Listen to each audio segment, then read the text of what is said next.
लक्ष्मियां, हम इसको मलमूत्र से और से गंदगी से कैसे खराब करते रहते हैं, लेकिन कभी भी धरती माता आप लोगों का बुरा नहीं मानती, बड़ी धैर्य के साथ सारी चीजों को ये स्वीकार कर लेती है। तो उसके प्रति हमारे मन में बहुत बड़ा आदर होना चाहिए। सारे बच्चे रोजाना एक नियम ही बना लो, सुबह उठते ही सबसे पहले धरती माता को स्पर्श करो, फिर अपने दोनों हाथों की हथेलियों को रगड़िए।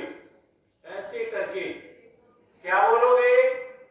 कराग्रे वस्ति लक्ष्मी, कर मध्य सरस्वती, कर मूले तुम गोविंदम, प्रभाते करे दर्शन।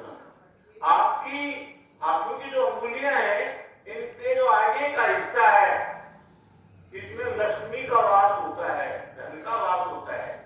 और जो कर का यानी हाथ का मध्य भाग है, इसमें किसका वास है? सरस्वती माता।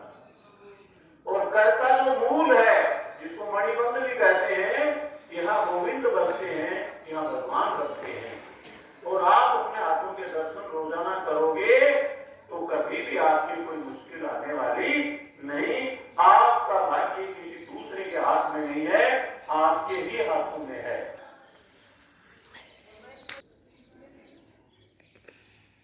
मेरे पीछे पीछे बोलोगे आप, सौगंध हमें इस मिट्टी की, हम राष्ट्र को झुकने नहीं देंगे। सौगंध हमें इस मिट्टी की, हम राष्ट्र को झुकने नहीं देंगे। मिट्टी कितनी पवित्र, कितनी महान है, इसमें हमारे पूर्वज भी समाये हुए हैं। आपके परदादा या इस समय जो नहीं है, वो सारी धरती में समाये हुए हैं। इसमें भगत सिंह का बलिदान भी छुपा है, झांसी की रानी का शौर्य भी इसमें छुपा है, महाराणा प्रताप की स्वाभिमान भी इसके अंदर छुपा हुआ है, सुभाष चंद्र बोस भी इसमें छुपे हुए हैं।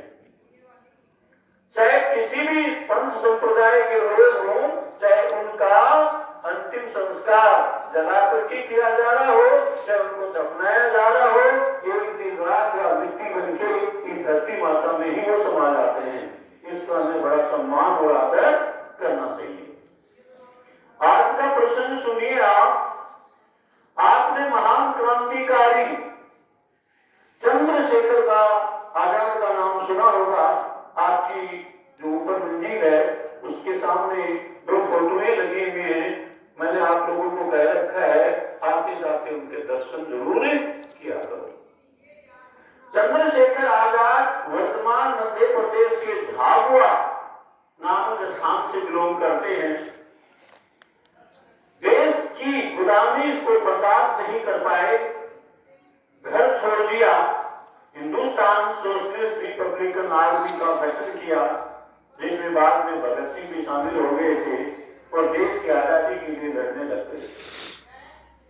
जहां से भी थोड़ा बहुत सहयोग या चंदा मिलता था, एकत्रित करते थे और एक बक्से में रखते रहते थे।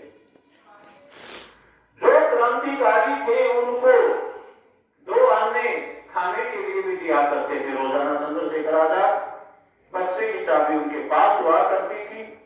एक दिन क्या हुआ, उनके गांव के कुछ लोग आए चंद्रशेखर आजाद से मिलने के लिए और चंद्रशेखर आजाद को बोले कि तुम्हारे माता पिता की माली हालत बहुत खराब है, वो भूखे मर रहे हैं, उनको एक वक्त की रोटी भी नसीब नहीं हो रही है। हमने सुना आपके पास बहुत धन इकट्ठा कर रखा आपने, इसमें से कुछ हमें दे दो तो आपके माता पिता की मदद हो जाए। चंद्रशेखर आजाद की आंखें लाल हो गई, चेहरा तमतमा उठा और अपने गांव के लोगों से वो बोला, अगर सारा गांव मिलकर के मेरे माता पिता को खाना नहीं दे सकता है तो वापस आके मुझे बता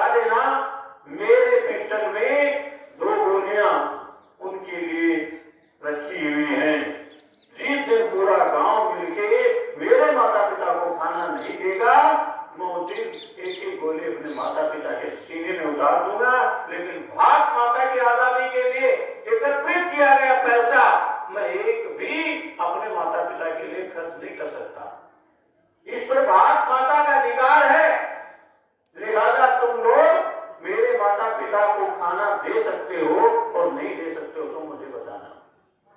ऐसे ही कोई चंद्रशेखर आजाद नहीं बन सकता है।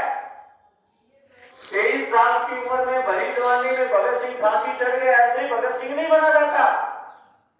आज बच्चों हमें न किसी बलिदान की जरूरत है, न कहीं हमें अपने प्राण न्यौछावर करने की जरूरत है, न इस समय आपको सीमा पर जाने की जरूरत है।